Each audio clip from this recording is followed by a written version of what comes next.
Je vous invite à prendre une petite cuillère et à goûter et à me faire parvenir vos remarques également.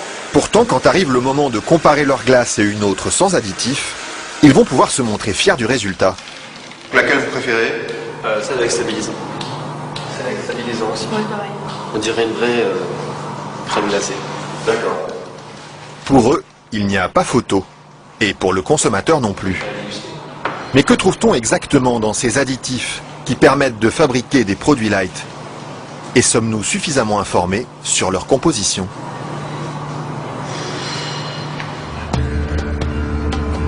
C'est à Vilvoorde, à quelques kilomètres de Bruxelles, que nous sommes allés chercher les réponses. Au bout de cette zone industrielle se cache une usine très discrète, filiale d'un des plus grands groupes chimiques européens. On y fabrique l'un des additifs les plus utilisés par l'industrie, le E441, plus couramment appelé gélatine. Et le responsable commercial de l'usine, Michel Vandenberg, n'est pas peu fier de nous montrer tout ce qu'on arrive à fabriquer avec son produit miracle. Alors je vais vous montrer quelques exemples des principales applications de la gélatine.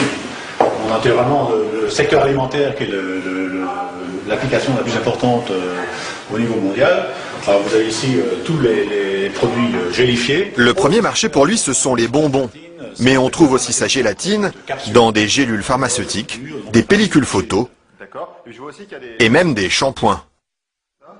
Dites-moi, il y en a vraiment partout de produits finalement. Ben, ce serait pas mal qu'il y en ait partout. Mais pour ça, il faut produire toujours plus. Alors ici, l'usine tourne à plein régime.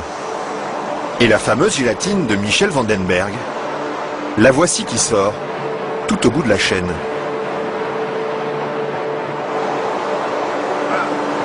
Ça c'est la fameuse gélatine. Ça c'est la gélatine. Ce sont ces spaghettis qui collent aux doigts.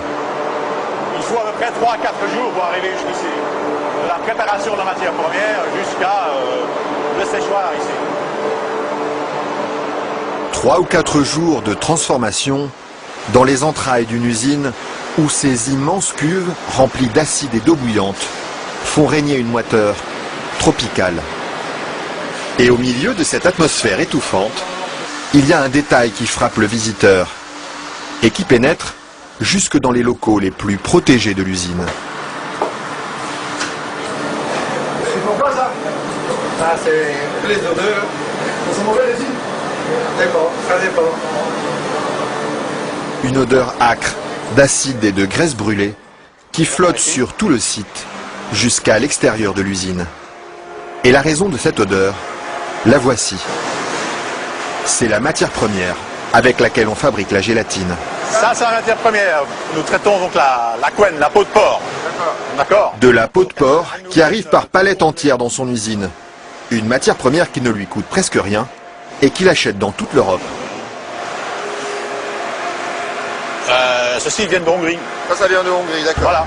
Et tous les jours, près de 150 tonnes de couenne de porc attendent dans ce hangar d'être dévorées par un monstre d'acier au nom évocateur, Dinosaurus.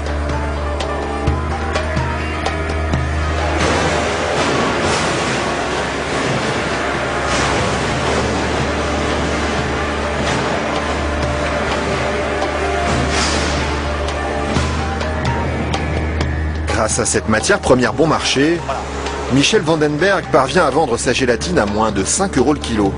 Un prix défiant toute concurrence qui lui ouvre sans cesse de nouveaux marchés. Et celui qui marche bien en ce moment, c'est justement le marché des produits light.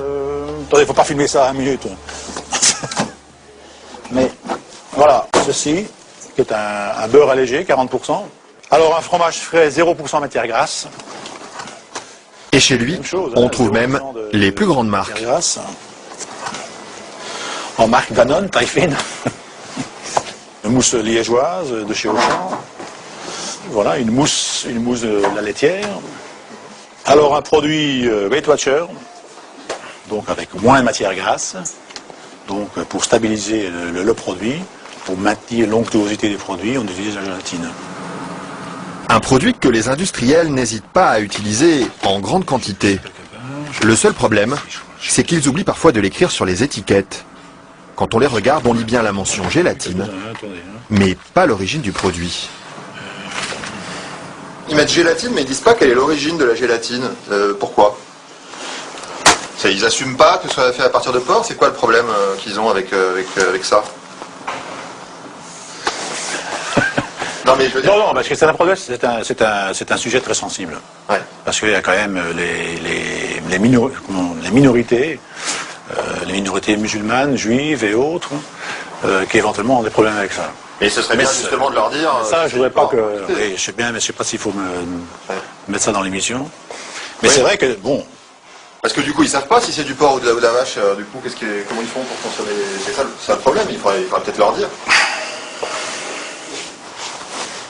Une question qui laisse Michel Vandenberg sans voix et à laquelle aucune marque de l'agroalimentaire n'a souhaité répondre, malgré nos nombreuses sollicitations. À croire que la gélatine de porc est un sujet sur lequel il préfère rester discret.